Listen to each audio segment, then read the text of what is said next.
Welcome to VC story teller channel. Savitri Devi का जीवन साधारण था, पर उनके भीतर असाधारण दृढ़ता छिपी हुई थी। अगर ये चैनल आपको अच्छा लगे तो प्लीज लाइक और सब्सक्राइब करें। वह एक छोटे से गांव में रहती थी, जहां सुबह की शुरुआत मंदिर की घंटियों और खेतों से आती मिट्टी की सौंधी खुशबू से होती थी। बचपन से ही उनके मन में ईश्वर के प्रति गहरी श्रद्धा थी, पर यह श्रद्धा धीरे धीरे तपस्या के कठोर संकल्प में बदल गई, जब उन्होंने जीवन में लगातार दुख और संघर्ष का सामना किया।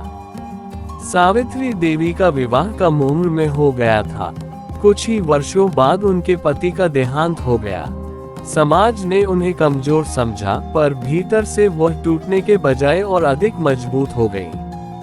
लोगों की सहानुभूति और ताने दोनों ही उन्हें मिले, लेकिन उन्होंने किसी के आगे अपने आंसू नहीं बहाए। वीडियो अच्छी लगे तो प्लीज लाइक और सब्सक्राइब करें। उन्होंने मन ही मन ये निश्चय किया कि वह अपने जीवन को किसी महान उद्देश्य के लिए समर्पित करेगी। एक रात जब गांव गहरी नींद में था, सावित्री देवी मंदिर में अकेली बैठी थी। दीपक की लौ कांप रही थी और हवा में मंत्रों की गूंज थी। उसी क्षण उन्होंने कठोर तपस्या का संकल्प लिया। उनका विश्वास था कि सच्ची तपस्या केवल शरीर को कष्ट देने का नाम नहीं, बल्कि मन, विचार और कर्म की शुद्धि है।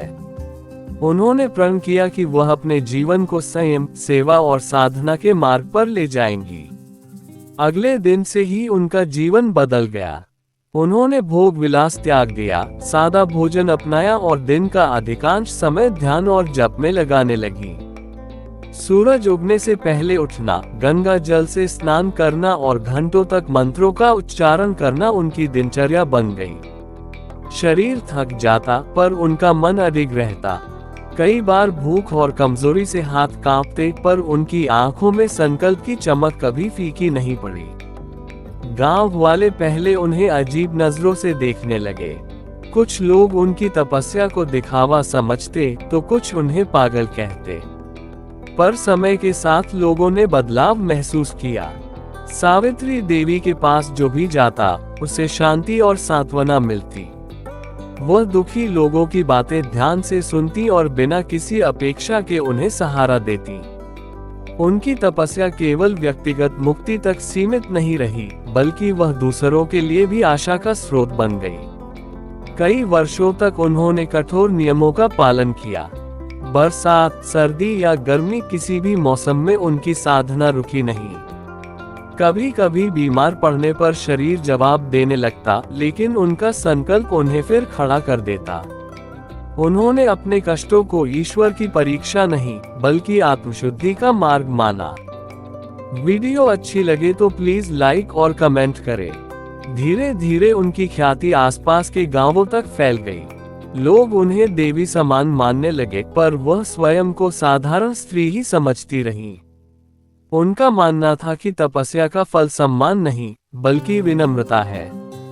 उन्होंने कभी किसी को चमत्कार का दावा नहीं किया, न ही स्वयं को महान बताया।